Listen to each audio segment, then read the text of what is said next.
Bismillahirrahmanirrahim. Assalamualaikum warahmatullahi wabarakatuh.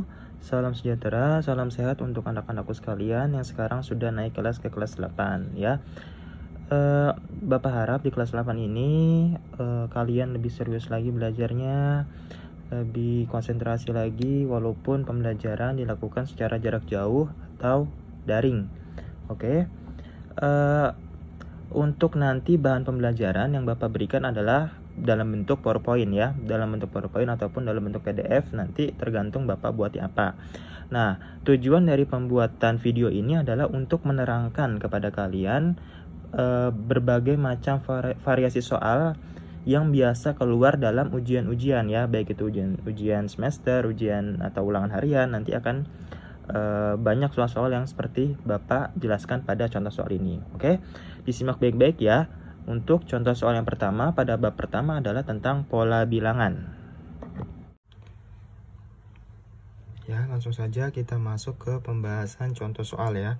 Di sini kita lihat contoh soal yang A, ada baris bilangan 5, 9, 13, 17, 21 dan seterusnya ya. Nah, kita disuruh mengisi 3 angka berikutnya setelah 21. Begitu. Nah, sekarang yang diperhatikan pertama kali adalah lompatan antara satu angka ke angka yang lain. Nah, kita mulai dari angka 5 ke 9. Di sini lompatannya berapa? Plus 4. 9 ke 13 plus 4. 13, 17 juga plus 4. 17 ke 21 plus 4. Nah, dengan kata lain berarti polanya teratur nih. Polanya selalu plus 4. Dengan kata lain, kesananya akan menjadi plus 4 semua ya. Nah, sekarang kita mencari penambahan antara 21 ditambah 4, yaitu 25. 25 tambah 4, 29 ya. 29 ditambah 4, 33 gitu ya. Masuk ke contoh soal yang kedua, yaitu ada suatu barisan angkanya 61, 54, 47, 40, 33 dan 26. Nah, sama seperti contoh soal yang pertama kali diperhatikan adalah lompatan angkanya antara satu dengan yang lain. Nah, kita mulai dari depan ya. Dari 61 ke 54 ini lompatannya berapa? Berkurang atau bertambah? Ya, 61 ke 54 berarti dia berkurang, atau kita tandai aja dengan minus ya. 61 ke 54 yaitu berkurang 7 ya. 54 ke 47 ya, berapa? Kurang 7 juga. 47 ke 40 kurang 7. 40 ke 33 kurang 7. 33 ke 26 kurang 7 ya. Polanya selalu berkurang 7 angka. Nah, berarti angka berikutnya adalah 26 dikurang 7. Berapa? 26 kurang 7 berapa? 19. 19 kurang 7 berapa? 12 ya. Seperti itu ya. Ya, masuk ke contoh soal berikutnya yang ketiga, yaitu ada suatu baris bilangan berisi angka 3, 6, 12, 24, 48 dan seterusnya ya. Nah, untuk pola bilangan tidak selalu polanya ditambah atau dikurang. Ada juga yang dibagi dan dikali. Nah, berikut contoh pola bilangan yang perkalian ya. Kita lihat baris pertama dengan kedua. 3 ke 6 ini merupakan hasil perkalian dari kali 2, ya enggak? Ya kan? Nah, 3 dikali 2 6. Terus 6 ke 12 adalah dikali 2.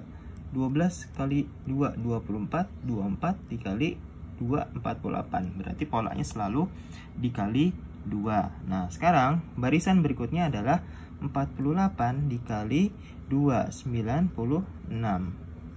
96 dikali 2 192. 192 dikali 2 berapa? 384 ya. Contoh soal yang keempat ya. Kalau kita perhatikan sekilas bahwa contoh keempat ini polanya antara bilangan satu ke yang lain ini tidak jelas ya. 1 ke 1 apa itu maksudnya ya? Berarti kita harus mencobanya dengan cara begini. 1 ya, 1 ditambah 1 sama dengan 2 ya. Kemudian ini kan 1 tambah 1. Kemudian 1 ditambah 2. 1 ditambah 2 sama dengan 3. Berarti 2 ditambah 3 sama dengan 5. Nah, 3 ditambah 5 sama dengan 8 ya. Berarti ini adalah hasil penambahan antara satu angka ke angka yang lain ya. Berarti dengan kata lain ini merupakan barisan atau deret bilangan Fibonacci. Tahu Fibonacci?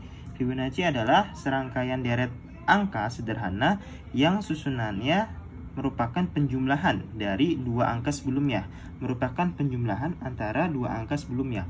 Berarti kalau ini tambah ini, 8 tambah 13 sama dengan 21, 13 tambah 21 sama dengan 34. Berarti baris selanjutnya setelah 34 adalah 21 ditambah 34. Berapa?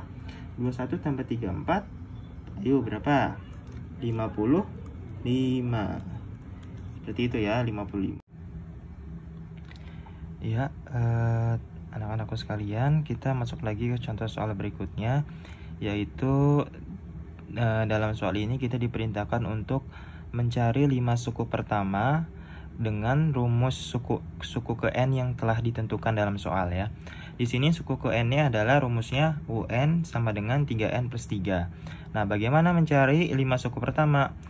Kita mencarinya dengan memisalkan n-nya itu dengan 5 suku pertamanya ya. N sama dengan 1 ya kan, suku pertama nih. Suku pertama n sama dengan 1 ini kita masukkan nih ke dalam rumus ini. Berarti U1 semua yang ada n ya kita ganti dengan 1 karena kita mencarinya n-nya sama dengan 1. U1 sama dengan 3 dikali 1 ditambah 3 ya. Berarti 3 kali 1 3 ditambah 3 sama dengan 6. Itu U1-nya. N sama dengan 2 atau suku keduanya. Berarti U2 sama dengan 3 dikali 2 ya. 3 dikali 2 ditambah 3. Berarti 3 kali 2 6 ditambah 3 sama dengan 9. N sama dengan 3. Berarti U3 sama dengan 3 dikali 3 ya. 3 dikali 3 ditambah 2. 3 kali 3 9 ditambah 3 sama dengan 12. Ini baru 3 suku pertama. Sekarang suku keempat. Berarti N sama dengan 4.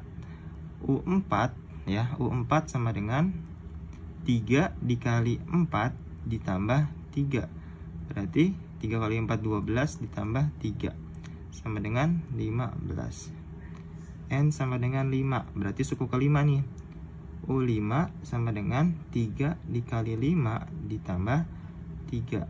Berarti 3 kali 5 15 ditambah 3 sama dengan 18. Berarti 5 suku pertamanya adalah 6, 9, 12, 15 dan 18. Ini 5 suku pertamanya ya, seperti itu ya. Tinggal dimasukkan saja atau disubstitusi n-nya ya. N-nya 1 berarti ganti n yang ada n-nya. Yang ada n-nya di sini di rumusnya dengan angka 1. Kalau n-nya 2 berarti ganti n-nya dengan 2. Gitu ya. Ya anak-anak, baik kita lanjut lagi ke contoh soal tentang menentukan rumus suku ke n ya. Di sini contoh soal yang Bapak punya, perintahnya adalah menentukan jumlah korek api pada gambar ke-10. Nah, ini Bapak nggak gambar korek apinya ya. Nah, tapi di sini kita bisa lihat jumlah korek api tiap sukunya. Suku pertama jumlah korek apinya 3, suku kedua 5, suku ketiga 7, suku keempat 9. Nah, kita disuruh mencari jumlah korek api pada suku ke-10. Sebelum kita bisa mencari ya, kita harus menentukan dulu rumus suku ke n-nya. Gimana caranya? Bagaimana caranya? Yaitu kita mencoba ya, kita untuk mencobanya dengan memisalkan. Misalkan di sini untuk suku pertama dengan jumlah korek api 3 ya, ini selisihnya berapa? 1 ke 3 ya. 1 ke 3 berapa? 2 kan ya. Berarti 2 dikali suku pertama n-nya ya. Berarti sama dengan 2 ditambah 1 sama dengan 3. ya. Berarti untuk mendapatkan angka 3 ya di dalam suku pertama ini melalui proses 2 dikali 1 ditambah 1 gitu ya. Kemudian kita coba lagi. Nah, untuk mendapatkan rumus suku ke n ini, kita nggak bisa mencobanya hanya di suku pertama. Kita mencoba juga harus di suku kedua dan suku ketiga untuk lebih memastikan ya. Berarti karena di sini n ya, satu ini n ya. Kita mencari suku keduanya, berarti 2 dikali 2 sama dengan 4 ya.